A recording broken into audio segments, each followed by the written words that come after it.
Hi, everyone, and welcome to Let's Get Visible, a podcast for small business owners, helping them to grow, have a sustainable business, and get more visibility online. I'm Dawes Brown, and I'll be bringing you SEO and digital marketing tips, as well as interviews and conversations with other small business owners. So, let's get started.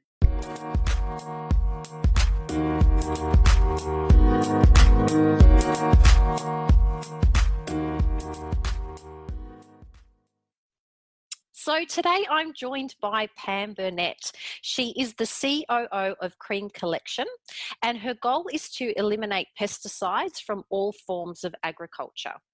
Pam was the creative director of the South African fashion brands EARTHCHILD and EARTHADDICT. She designed and directed collections for these brands, which grew organically from 3 to 23 profitable self-owned stores within 8 years. Pam's entrepreneurial determination delivered results, and in 2015, she solely launched the first-to-market brand of premium, sustainable and fashionable hospitality attire in Australia. In a price-conscious market, she steers the company to remain true to its values and ethics. Cream Collection proudly shares the leaderboard of the Global Textile Exchange 100 Club with companies like Patagonia and Armed Angels. This leaderboard audits and publishes companies who utilise only organic cotton throughout their collections. And Pam's quote is, "I think the word passionate is dated. My new favourite word is pioneer, as by pioneering, change happens and beautiful things evolve." So let's welcome to the Let's Get Visible podcast, Pam. Yay! Morning, Dawes. Hello. How wonderful to have you on the podcast. You too. Thanks for inviting me. You are very, very welcome. Now, there's lots of exciting things happening in your world, which we're going to be walking through and sharing with our audience today. But we've had the pleasure of connecting through our weekly cuddle group, which has been absolutely fantastic because it's been an opportunity for us to connect on a different level. So I've been able to have your wonderful vibes, for many months and weeks now. And again, just excited that I get to share this with our audience on the podcast today. So thank you so much for making time, and we'll jump into some of our key questions. So that is quite an intro and a bio and your background. So can you tell us a little bit more about your business journey, where it all started, and why you chose to launch your own business or businesses now? Thanks, Dawes. For sure. So I am at heart, I'm a clothing designer, and I've always been involved with fashion. I have since the age of 8, I've wanted to be a fashion designer, and I believed in my dream. And although my dad said to me, get involved in a career that'll make you lots of money, I thought, anyway, he thought clothing would make me a lot of money, but it didn't. But it did keep me creative, and it kept me so happy. And that is the most beautiful gem about what's happened in my career. Yes. So I was introduced to organic cotton in about 2004. And I realized how important organic cotton was to the planet and to communities. And since I started working with organic cotton, I realized how I just got more and more involved in environmental issues. Once you start researching, you are just blown away by all the negative impact that fashion has on the planet. Mm-hmm. And so since 2004, I have been dedicated and committed to only using organic cotton. I'm not sure if anyone knows what the difference is between organic cotton and conventional cotton, but just very quickly, conventional cotton uses pesticides. Right. So by using pesticides, we eradicate insects, we mess with the bioorganisms of the soil, the pesticides wash off into the riverways, we affect water life, and eventually it all gets into the ocean and we affect marine life. And once I I've got a sad face. Yeah, it's terrible. Once I realized the impact, and the amazing thing about anything is there's always a solution to any problem. You just have to find it, and you research it, or you create the solution. Anyway, so organic cottons use no pesticides at all. Conventional cotton uses pesticides, and surprisingly, and I was so saddened by this statistic, is that only 1% of all the cotton that is used in the world right now today is organic cotton.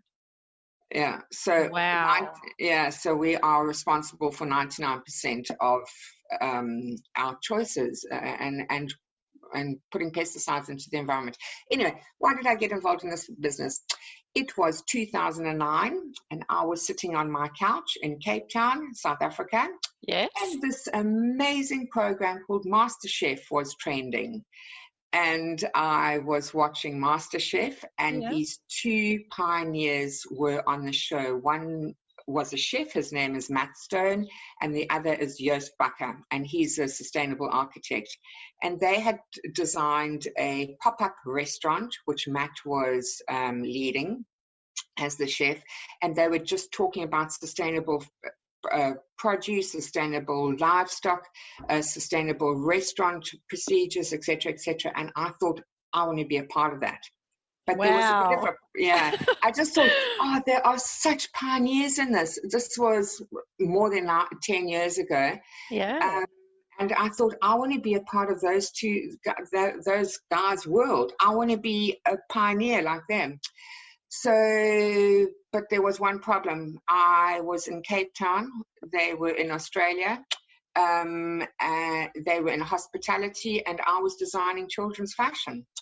Anyway, there's always a solution to a problem. 2 years later, I found myself in Australia. And 3 years later, I launched a brand of premium sustainable hospitality attire. And amazingly enough, Matt Stone is my customer now. And 6 months after launching the brand, I got a call from MasterChef Australia to say, Pam, we've seen all our rock star celebrity chefs coming onto our show wearing your brand of hospitality apparel.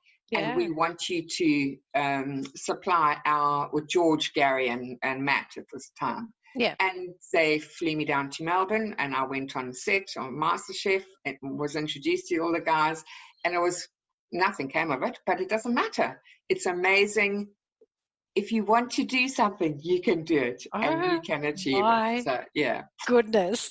Yeah. I know no one can see us, but my eyes and my jaw are just dropped. So from sitting on the lounge in Cape Town, watching a show, and it having such an impact on you, I guess both from a personal level and a business perspective, because moving from anywhere is not an easy feat, like having to travel, across the world and move to a new country and all that kind of thing.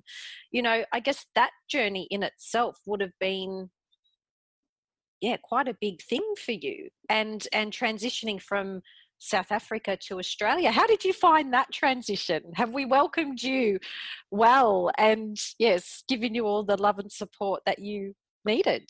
Oh, absolutely, Doris. It was completely overwhelming because I was a big fish in a small pond in South Africa. Yeah. I was leading the children's fashion industry there, and we were initiating new business models, etc., etc. And then I came to Australia, and I was a fish out of water. It was one of the most difficult thing I'd ever done in my entire career. It sounds like a dream, but it was quite difficult to get to that dream because when I arrived, I had just said goodbye to my company. I'd sold my company in South Africa. I didn't know what I was going to do in Australia. I didn't launch the brand immediately because it was still something that I had thought about. But coming to a new country, I thought, no, let's just understand the environment first. So I actually I was employed as the design manager for Target Australia. And that was another big thing. Sorry, Target Australia, but it was everything that I did not stand for. Yes. It was fast, fickle fashion, make it fast, sell it cheap, don't care about the environment. We just need more, and we need to pay less for it. Yep. And that went absolutely against all my values and all my business ethics. And so I left there and I started Cream Collection. It was like, okay, that was the nail in the coffin. That is just so defining. It was a defining time. It was so defining for me. That is not what you're about. Rather go and do what you really believe in. So yeah. So amazing. Yes. But yes, I was welcome to Australia, and my gosh, Australians are just the most open-minded people, and it is that thing of give it a go. What's a fair chance? What's the saying in Australia? A fair go. Give it a fair go. Yeah, give it a fair go. Yeah. And how lucky we are to now have you here on our shores, and that whole experience, and journey that you've had, it leads to other beautiful things. Absolutely. Which is part of the groups and networks that you're part of now, and that's obviously how we initially connected and met too. So that's just such an inspirational story. Oh my goodness. And yes, just the amount of passion that drives you. But one thing that I took away from that, first question was there's always a solution to any problem. Yeah. And I'm of the same mind frame and same belief that, whatever it is, whatever the issue is or whatever the problem is, there's a solution, but sometimes you've just got to look in different places or find the answers, in different spots. But it's absolutely having a go and giving it a fair go so that you can, as you said, do something that helps you be creative and happy. And I think many of us as small business owners or entrepreneurs, we don't start businesses just with the dollar sign in mind, because what you find is that, basing your business around that type of strategy and goal is not sustainable. It's just something that you can't maintain because, as you mentioned with your experience with Target Australia, when you're not aligned with the same, vision and what you believe in and your ethics, it just starts to wear you down, doesn't it? And it's not something that you can continue to do because it starts to remove that creative side from what you're doing and most definitely starts to eliminate the happiness. And then you're sitting there going, well, why the hell am I doing this? I'm not doing it because of the, the dollar sign or the money. I wanted to try and do something where I could make an impact and a difference. And so when those two things are no longer there, it's then something you most definitely have to walk away from. You're absolutely right, Dawes. You could not have said it better. Well said. Yeah. And having been through it as well. So when the tummy tells you it's time to move on, it's time to move on. But yes, what a exciting, but yes, as you said, it would have been quite a challenging time to make such a move from there to here. But grateful that you're here now. So you mentioned a little bit about Cream Collection, and I just wanted you to be able to share a little bit more about your genius and how you've, developed that business and that brand and the best way that you serve your audience with the products and services that you now provide. So my genius is actually not my genius. My genius is actually my client's genius because I had no experience in hospitality. It's it's like sometimes you have to be stupid to launch a business, and sometimes when people say to me, "Why did you do it?" or I think, it was just through sheer stupidity that I launched it. But anyway, so I entered into an industry which I knew nothing about. I knew nothing about what they needed. I knew nothing about how to run a business in Australia. I knew nothing about target markets, etc., etc., etc. I was a creative. I wasn't a business person. Yep, gotcha. But fortunately, what happened was very quickly, word got out there that there was a new brand on the block. And I started getting calls from I have to say that primarily my customers have been chefs, and it's now exploded from there to Yes. expanded from there. Yes. So I was getting chefs who were, and these chefs are like the real rock star chefs of Australia, who were contacting me and saying, we've been looking for XYZ. We cannot find it. Will you help us? And I just said yes to absolutely everything at that stage. Yeah. And so they actually helped create my brand for me. And then, like you mentioned earlier, it was a ripple effect. They then told their friends, they became the ambassadors for my brand. And they were saying, oh my gosh, we can't believe how amazing this is. They were posting on Instagram or appearing on MasterChef or talking about on their websites or whatever. And they were sharing the love for me. So it wasn't actually my genius, it was them who came to me, and they are just the most wonderful clients. And we now use their designs, and they're happy for us to use their designs because they got what they wanted, and they wanted to share that. So, yep. That is awesome. And I love how you say that was just sheer stupidity, that that was one of the drivers behind you developing and creating your now, amazing brand, as you said, that's been shared, well, worldwide, really, because MasterChef is not just an Australian based show. It streams everywhere. Absolutely. We have numerous clients overseas now. We have some of the top chefs in the world wearing our brand, and I'm so proud of that. That's within amazing. 5 years, which is not a really long period of time. When you come to think of it, 5 years is not really that long at all, is it? Amazing. No. And you also mentioned that there's a new sort of segment or part of your business that's been recently launched. So did you want to share a little bit of information about that with us as well? Absolutely. Thanks, Dawes. So due to the challenging time in March of this year, obviously as we supply the hospitality industry, and due to lockdown, hospitality industry went into lockdown, and our turnover fell to zero overnight. And then I noticed that suddenly our website was getting a lot of hits, and a lot of purchases were going to people in domestic addresses, and they were just buying one of each item. Ordinarily we would sell 20 or 30 or 40 or 50 of each item, and we saw we were just selling one of each so it was an apron, and it was a fashionable style of apron. And I realized that because people weren't able to go out and enjoy meals in a restaurant, they were actually cooking for their families, and actually only their families at that stage, but they wanted to feel like a professional in their creative zone, which was their kitchen. And we thought, okay, here's an opportunity. Let's launch a brand of fashionable aprons, not only for cooks and bakers, but also for florists and gardeners, because everyone was suddenly digging up their back garden and creating veggie patches.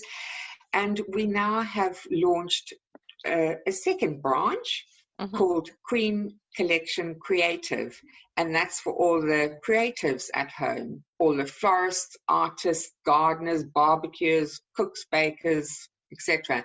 So now we have two segments of our business. One is Cream Collection Pro, which is for the hospitality industry, and the other is Cream Collection Creative, which is for all the domestic creatives. And the other lovely thing about that is I went to college with a friend. I met a friend in college in South Africa, which was 30 years ago now. She and I have always remained friends. She illustrates the most beautiful textile designs, and due to this new branch that we've launched, she and I are now collaborating on Australian, she's designing all Australian prints, but they are something that no one's seen before. Oh my goodness, I'm excited. And now we are printing those onto beautiful pure linens, and we make 100% Australian products now. But that's not yet launched. It's soon to come. But it's just so lovely how she and I have had this creative friendship, and finally we found a mechanism to launch a business out of it. So yeah, that's beautiful. The whole demise of COVID has actually worked in our favor fantastically. It really was a gift, because it was something that I always wanted to do but never had the time to do it. Yes. So, yeah, I actually thank that challenging time.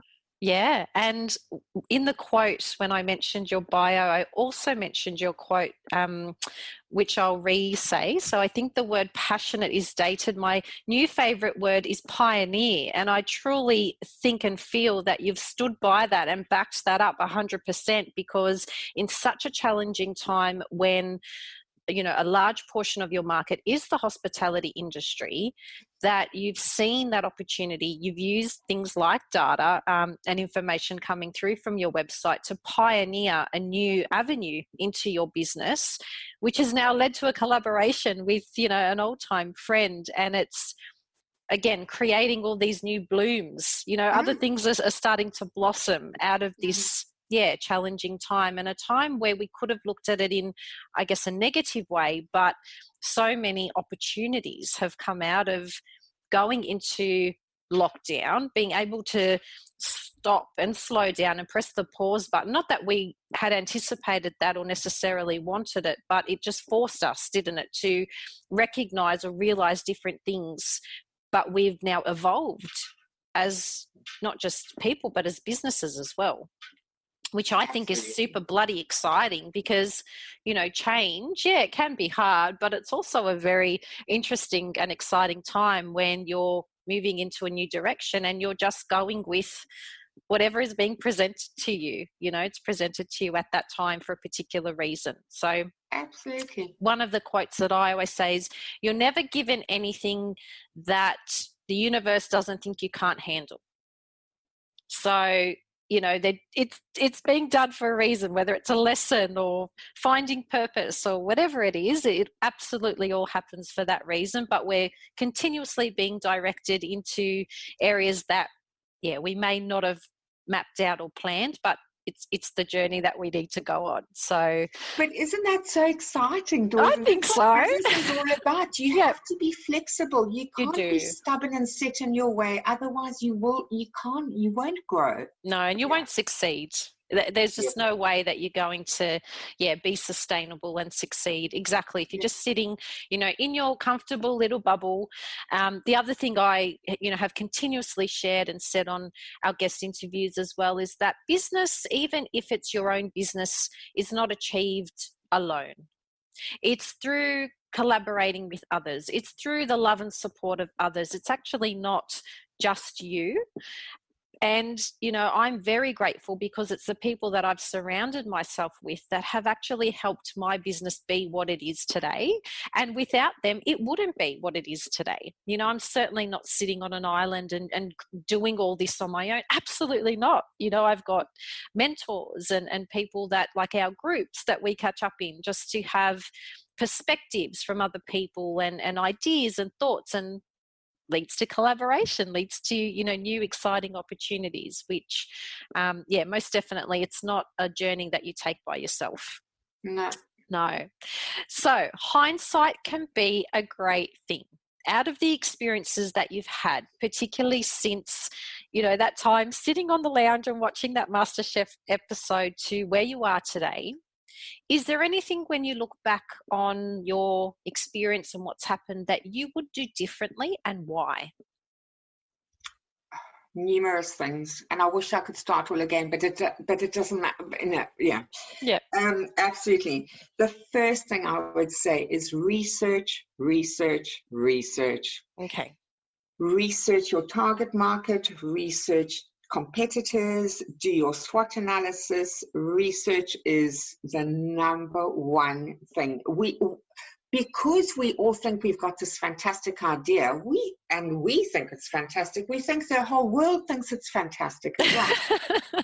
Yes. But sometimes, and then you can put so much work and so much effort into it, only to find out that maybe somebody else has already done it, or or they're doing it in a similar way. Or so research, and always ask your customer. Your customer knows, and your customers can solve your problems for you. Yes. Because they've worked with that problem. Sometimes we think that we are the solver to that problem, but in their minds, they've actually solved the problem, but they don't know how to implement it. Yes. So research.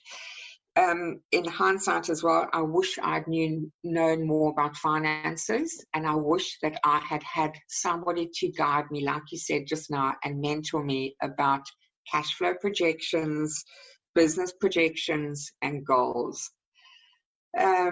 Fortunately, about 2 years ago, we all know that in businesses there's a 3-year mark and there's a 5-year mark. There is. If you can make it to 3 years, you're doing okay. If you can make it to 5 years, you're doing okay. Yeah. But I have to say, at 3 years, I was very concerned about my future, because I was just the creative. I didn't have any business acumen at all. So I engaged a financial guy who helped me. And from that moment, my business turned around, because he taught me how to set goals, how to set cash flow projections, how to work out the money, that basically the bottom line, and how the bottom line can impact your future. And since that day, my business changed. So in hindsight, I wish I'd known about cash flow projections way earlier in my business journey. Yeah. And the other thing about, in hindsight, I wish that I had not tried to do everything myself, because we are not professionals. I'm not a professional SEO person. I know nothing about SEO. Yeah. And for me to try and learn about SEO and implement it, I am wasting my time. Yes. Rather do what is best for, concentrate on what your skills are and outsource everything else. And don't worry about the money. It's that thing of penny wise, pound stupid. If you pay a professional to do it, you will get results way quicker than if you try and learn it and implement it and stuff it up probably. Yeah. And then you still have to find somebody to help you fix it. Which is actually going to cost you more. Yes. So, do what you do best and outsource everything else. Yeah, absolutely. And so many things that you've mentioned there. So I've hit my 3-year mark in business in June. Congratulations. Thank you. And I'm still here. Yay. And again, it's only because of, the love and support of other people. I assure you, it's certainly not something that I can say, it was just all me. Like I just did it all. Absolutely not. But so many things there that you've said, because what we do when we go into business, we're going into it based on what we're good at, what our area of expertise is. Now, there is a difference between being an employee and being hired for a position and doing what you do and doing it well, to running an actual business. They are two completely separate things. Completely different. So you might be really, really good at SEO, or you might be really, really good as a designer. But the running of a business side, absolutely. So many things you said there. I wish as well I had taken the time to sit down, but you just don't know what you don't know. And I think it's through those little roller coaster rides that we go through. I call it the Small Business Express. And again, I've mentioned that a couple of times on the podcast, but it's going through those bumps and hurdles, and it's experiencing those that gives us the hindsight view of, oh, I wish I had done that. I wish I had spoken to that expert. But same with you, you know, where possible, we don't all have budgets initially when we're launching our businesses. So there are certain things that we do end up taking on. But as we start to evolve and grow, we do need to let go of those strings, and we then need to trust other people that they're going to work with us and help us achieve our goals as well. I think the most important thing with that is, you know, finding people that are aligned with you, because most of the times I think small business owners or business owners in general won't let go of the chain because they've gone through experiences where they've tried to work with other people or they've hired other people and it's not worked out. But it's not a matter of, okay, well, everyone is exactly like that and anyone that I try to work with is not going to work out. I think you've just got to try and find the right mix and the suitability for you and your business, because that's going to be different for everybody. And a couple of weeks ago, I shared a post and it was, you know, good things come in small packages. Like, I think sometimes we're looking for sort of the be all and end all in bigger agencies or bigger companies or, you know, bigger things, where what you actually need is a little bit more personalized, is specific to you. You don't want to just be another number amongst the hundreds and thousands, you know, of other clients, particularly if you've got a specialist product or service or offer. So it's about shopping around and finding something that is suitable for you. And it doesn't necessarily have to be the biggest or the best, but just the one that's going to fit you, you know, correctly and properly as well. So yes, agree. Definitely need to outsource. And I think finding the right fit for you is incredibly important in that process as well. Yep. Yeah.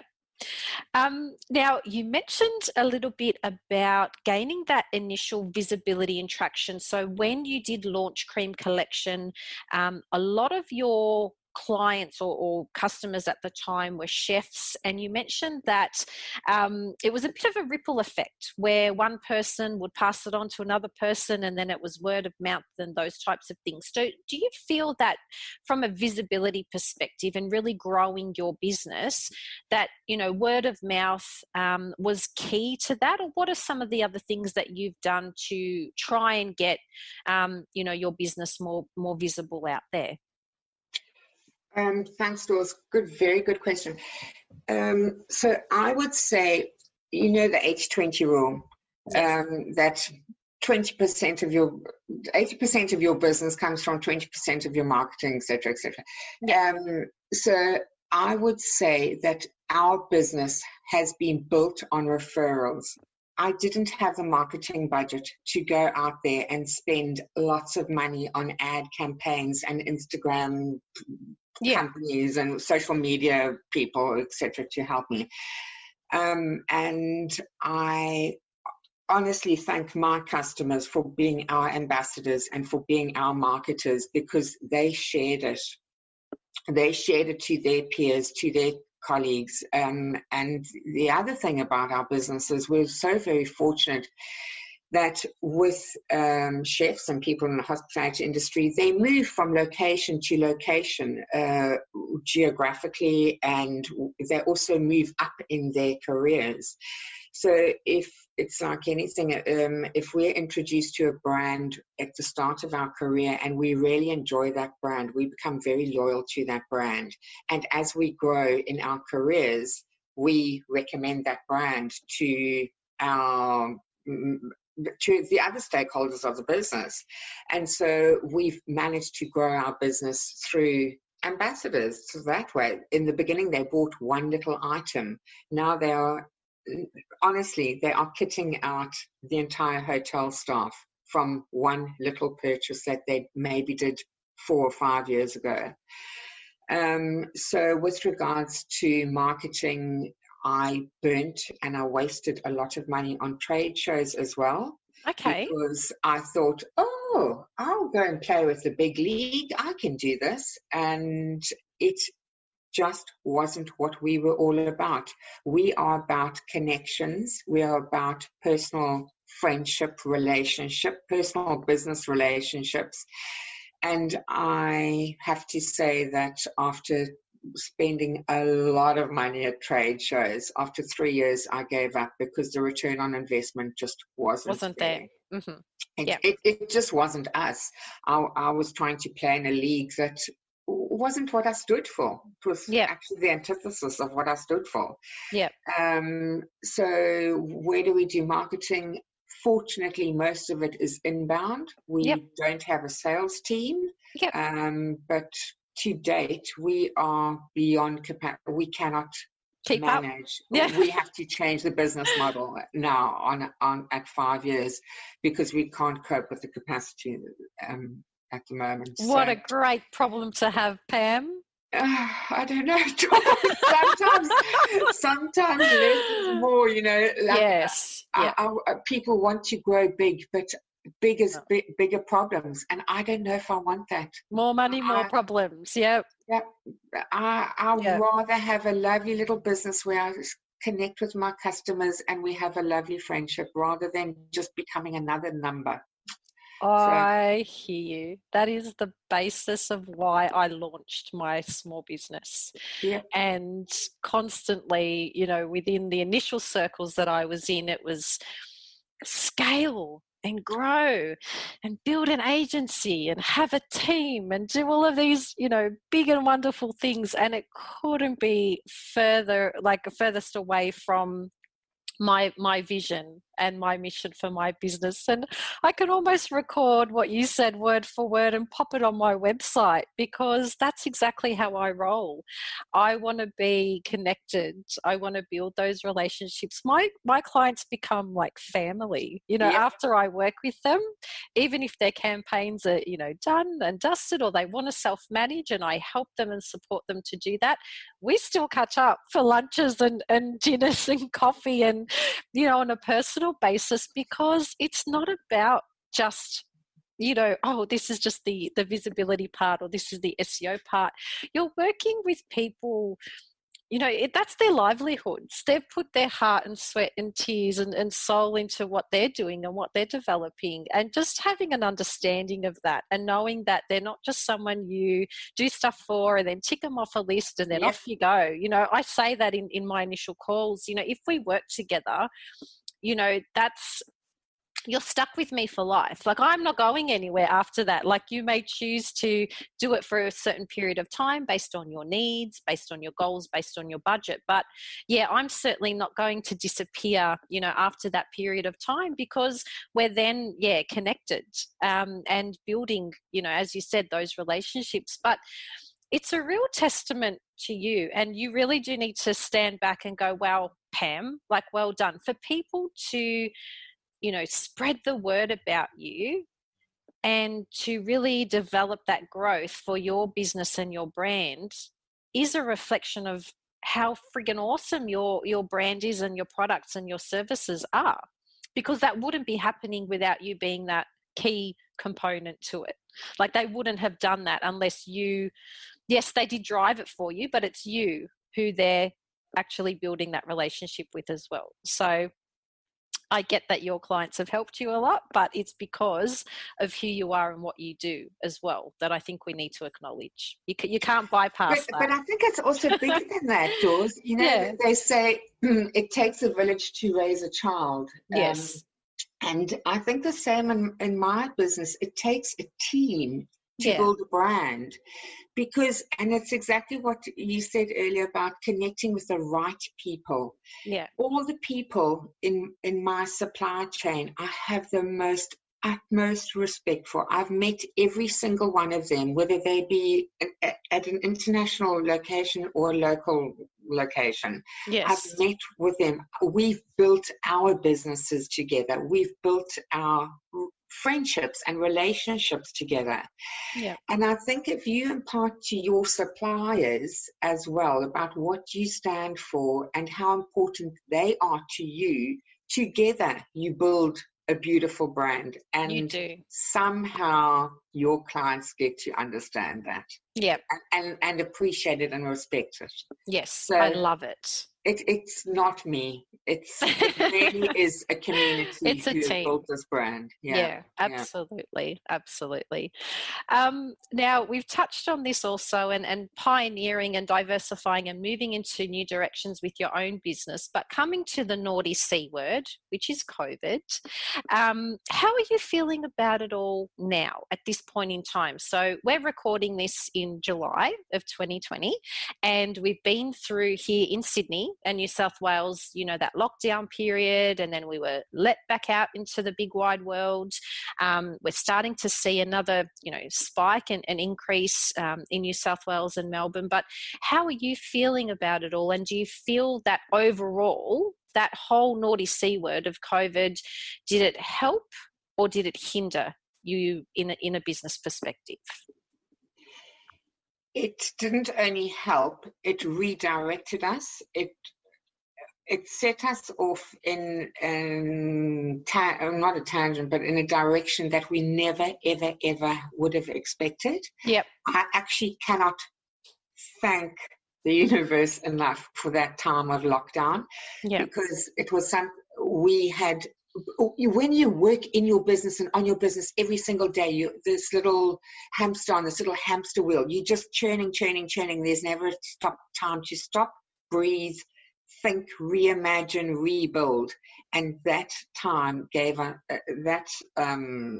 gave us that time to do all of those things: reimagine, refresh, and rebuild. And the other lovely thing that's come of it is our relationships with our clients have so strengthened, and also with our suppliers, strangely enough, have so strengthened during that time, because suddenly we were able to connect with people. We were able to connect with our suppliers and say, how are you? How is your family? What can we do to help you? We were able to do the same with our clients. And I have to say, there's no naughty C word. It's just been absolutely positive. And it was a gift of time that I think we all needed. The planet needed, we needed as individuals, our businesses needed. So I'm I'm so grateful for the time. Absolutely. And so many lovely, as you said, connections and relationships, that have either started or been strengthened, and it's through that pause button that we didn't anticipate where this has all happened. And it wouldn't have happened unless, we were forced in that position to stop and to take a breath. And absolutely love it. And again, lots of what you've shared today, lots of nuggets in there for myself and my audience. So thank you so much, Pam, for taking the time and spending it with us today. I know you're super busy, but if the audience would like to get in contact with Pam, you can connect with her on LinkedIn at Pam Burnett. Also, if you wanted to check out the Cream Collection, they're at creamcollection.com.au. And they've also got two Instagram pages, which is cream_collection_pro and then cream_collection_creative. So be sure to go and check it out. But I will be popping all of those links to connect with Pam on the website when the podcast episode is launched. But again, thank you so much for your time, Pam, and I look forward to continuing our friendship and working relationship together, and just appreciate all the nuggets that you've shared with us today. Thank you, Dawes. You're an absolute star. And I know that little Instagram post, and I responded saying, dynamite comes in small packages. You and did. You are so dynamic. So it's been lovely being introduced to you. And I know that we will have a friendship that will go for many, many years. Absolutely. You're not getting away from me now. Good. Good. Thanks, Pam. All right, Dawes. Thank you. Bye-bye. You too. Bye. Bye. Thanks for giving this show a listen. And don't forget to leave your feedback and rating, as this would make me very happy. Now, if you want to learn more about me or my services, please jump on over to letsgetvisible.com.au, where you'll also find links to my socials so you can connect there as well. Okay, well, that's a wrap for another episode. So I'll join you next time on the Let's Get Visible podcast.